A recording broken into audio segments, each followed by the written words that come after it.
Let's get right into it. This past weekend was one of the most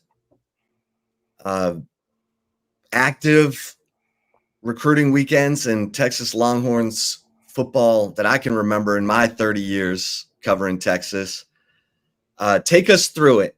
The excitement of the kids, getting on campus, and then how it proceeded through the game.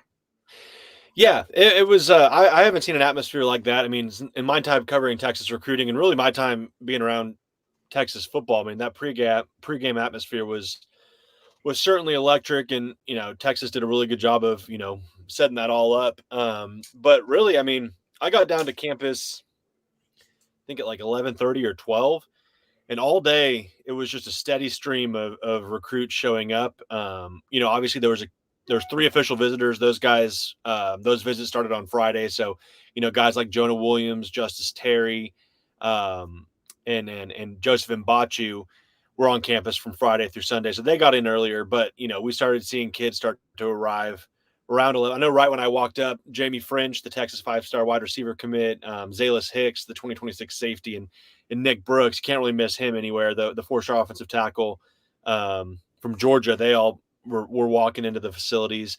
But really, I mean, every 30 minutes a bus pulled up and a big name recruit got off. I mean, it was I think the final tally, at least of like prospects that were invited, I think it was 115 or 120. Obviously we didn't see that many ourselves, but we saw a pretty good handful of these guys show up. I mean, like I mentioned, the official visitors coming in, guys like Kelshawn Johnson, the Texas A&M wide receiver commit. Chase Sims was was a surprise addition, not a kind of he wasn't expected. The Texas A&M defensive line commit, he was in town. Michael Terry, of course, the 5-star athlete from San Antonio. I mean, a bunch of 2026 targets. Some really impressive ones. The number one linebacker in the country, Tyler Atkinson, the 5-star linebacker, just freak playmaker on defense, from Grayson High School as well in Georgia. He was in town. We had some surprise guys like Dorian Brew, the 4-star cornerback committed to Oregon. Cortland Guillory, the 3-star cornerback committed to Oklahoma. He was in town as well. So it was just a steady stream of different recruits heading in, and it finally kind of slowed down a little bit about 5 when guys we're trying to get there before for the pregame and going through all the festivities with all that. But yeah, I mean, went on throughout the whole time. Oh, I should mention too, Javion Hilson, Myron Charles, those guys as well from the state of Florida. And yeah, I mean, from everything I've gathered, I mean, obviously Texas dropped the game, but the atmosphere the recruits are talking about, and it was something they're not going to forget. So that didn't that wasn't a letdown in any any stretch of that. But yeah, so I think overall successful weekend. We were able to catch up with a bunch of kids on Sunday, whether it be at the airport or making some phone calls, getting some feedback. And I think for a recruiting event, I think it went as bad as well as it could have, dropping the game. I don't think that was a deterrent for these kids. I think they saw big time SEC football. Obviously wanted Texas to win, but that they understand. And it was Amari Winston, the Texas tight end commit. He was like, everybody loses games. He's like, my high school team loses games all the time. He was like, or he's like, Nick Brooks's team loses. It's about how you respond. And I forgot which recruit told me that, but he said I think it was Michael Terry. He said it was almost kind of a silver lining, kind of. He's seen Texas win all these games, but now he gets to see how they respond to losing a game.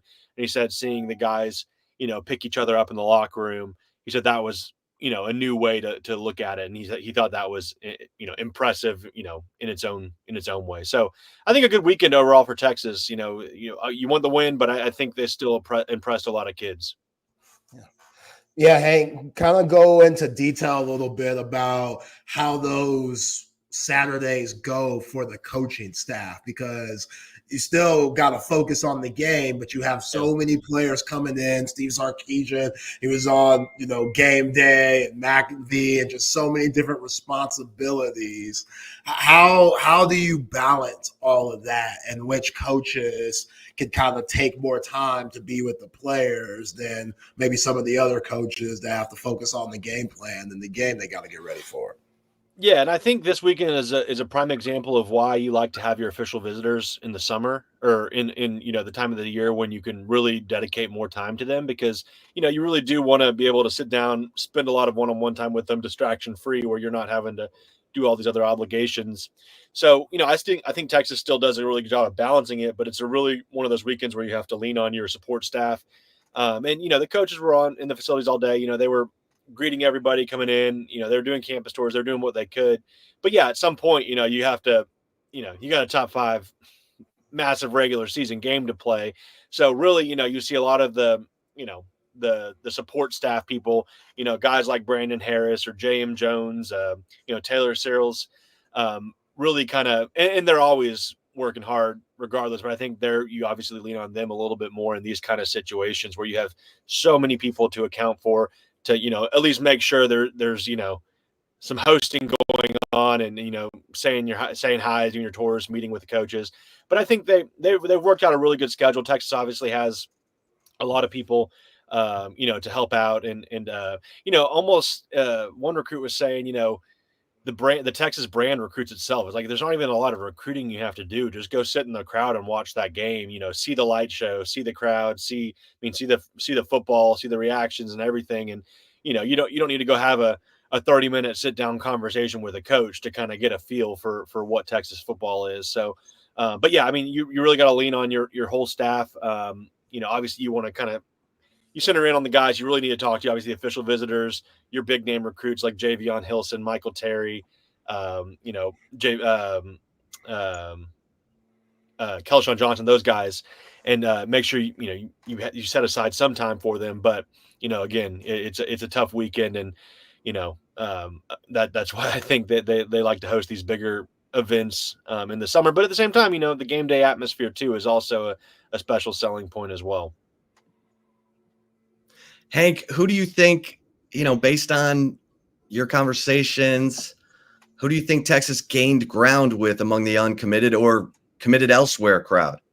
Yeah, I think, so Justice Terry was an interesting one. He's a 5-star defensive lineman from Georgia. Texas really didn't start getting into it with him until, this season, this fall. But he's a kid that's been committed to Georgia. He's been committed to USC. Now he's uncommitted. And he's trending to Georgia. Everyone thinks that's a team to beat. I think that's a fair assessment of his recruitment. Kid in the state of Georgia. I think Georgia probably helped themselves a little bit with defensive line recruits as well on Saturday night. But we were able to catch up with him very briefly at the airport on his way out of Austin. And he said Texas made a, quote, big jump in his recruitment. I think I checked with one source that kind of described it as a wild card recruitment. So maybe that's one, he surprises people, but I think Georgia's probably the team to beat there. But I do think Texas impressed him, all things considered. You got to see 2 of his top teams go head to head. I think they made headway with Joseph Mbachu, the 4-star defensive lineman that entered the weekend committed to Florida. He decommitted from Florida on Monday. So, leave a Texas visit, decommit from Florida. There's been a lot of buzz about Auburn. There's been a lot of buzz about USC. I think Texas is right there for him. They have 2 visits for him now this season. He was in town for the UTSA game as well. So I think that one's a really interesting one. He's going to be announcing a decision on in December. So he's got like 5 more official visits to take. So he's a really busy kid. But I think Texas has done a good job there. We'll see how that one kind of comes together. Javion Hilson, I still think, the borderline, he might be a 5-star composite, but borderline 5-star edge rusher from Florida. He came in with Myron Charles, who's committed to Texas. He was there all weekend. I still think Texas is in a good spot for him. He's going to make a decision in December as well, but that's one I think they're still they made good progress in. And then Michael Terry, I mean, I kind of just, my opinion of Michael Terry's recruitment now is when, not if. I think Texas is in a really good spot for him. This was his second game as well this season. He has no other visits planned. And I talked to him on Sunday. He said, he's signing in December, so a decision has to come soon. So we're on the lookout for that. Still think Texas ahead of Oregon and Nebraska for Michael Terry. So those are some of those. I think in terms of commits, obviously those guys are pretty set. I think they're happy with what they're seeing and where their recruitments are at with Texas. And then 2026 kids like, Javion Osborne, I think that's one Texas is in pretty good shape in, the 4-star running back from Forney. He's been on campus, countless times, I feel like, at this point in his recruitment. Ethan Feaster, the 2027 wide receiver, the 5-star, that's going to probably be a crazy recruitment that goes back and forth with a bunch of, heavy hitters, but I think Texas has put a good foot forward there. So yeah, I think I'm sure there were so many kids. I'm sure I'm, leaving a few off, but I think, they set themselves up pretty good for this final run in the 2025 cycle. I like hearing about those defensive linemen. Yeah. Chase Sims, the one, Texas A&M commit, he showed up, and I think he was trying to keep that visit pretty low key. I'm not sure he didn't want to like ruffle any feathers with A&M, but that's just not really an atmosphere you can keep low key. People are going to see you. I think it's notable he showed up because, of course, he was supposed to officially visit Texas from Mississippi State. A&M got him to essentially cancel that visit and just kind of be locked in with A&M. Fast forward 3 weeks, he's in Austin. So not a huge shock that they were able to still kind of bring that together. But I talked to one source that wasn't as confident and, thought he was pretty set on A&M. But I still think you can't really overlook the fact that he did show up on the visit. I think that says something. And then Kelshawn Johnson, speedy A&M wide receiver commit from Hitchcock. I'm not sure there's a huge push being made for him right now. As great of a talent as he is, they have 3 wide receivers right now in the high school class, and I think Texas is pretty happy with that. Obviously things can change. They can decide to, make moves elsewhere down the line, but I think he's kind of a guy. There's still communication, but it's more of just we'll see what happens. So those are a couple notes on those guys. And then I should mention Riley Pettijohn too, the 5-star Ohio State linebacker commit. He was in town, and by all accounts, his camp is saying they're locked in with Ohio State. Like, they're not flipping. Again, though, like Chase Sims, you show up on a visit, to Texas, a school that's been recruiting you very heavily. I still think I think it says something. And Pettijohn did bring his family. He had some relatives, that are recruits. So I think that was maybe part of it as well. But I still think that's notable too, especially with Texas trying to add, another linebacker in this cycle, whether it be Pettijohn or one of their other few targets. So, that's one, you kind of just keep an eye on. I don't think that, flip watch yet, but maybe just watch it in November and in early December. Yeah. Hank, last one for me. Which Texas commits have been shining on Friday Night Lights, whether it's 2025 class or 2026 class? Anybody just been really showing out, really been making waves and making plays for their high school programs? Yeah, I think, Jonah Williams just continuously is just a highlight reel, whether it's, returning kickoffs, interceptions, touchdown catches. I mean, he has been all over the field his senior year.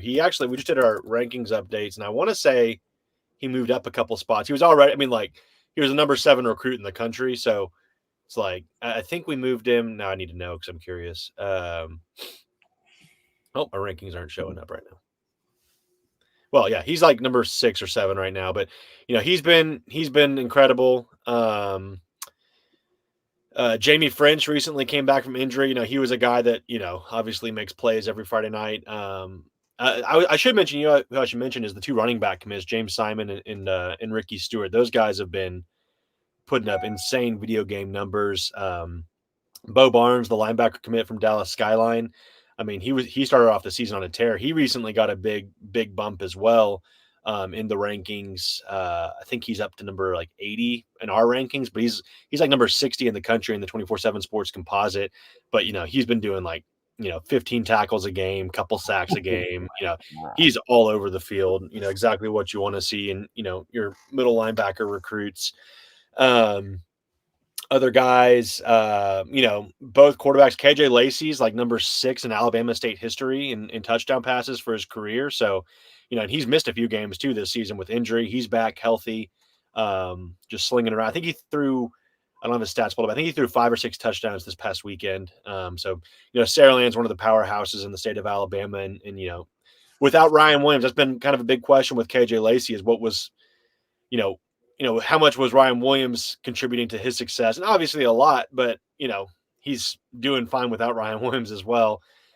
Dia Bell, the 2026 quarterback commit, he's been playing really well. And, a guy I'm curious to kind of see some highlights come out of, sorry, I just got a text message, is Josiah Sharma from California. He actually, people didn't realize he had to sit out 5 games this season because he transferred into Folsom High School this offseason. So there's a rule in California, you have to sit out a certain amount of games. So I think he's only played 2 games so far. And so I'm curious to see his senior film come out because he's really kind of blown up this past offseason in terms of, everyone kind of saw what he could do on the camp circuit, from his athletic profile. Now let's see how that translates to the field because he used to be an offensive lineman as well. So Josiah Sharman's a guy, on this back half of the season, I'm curious to see, how he performs.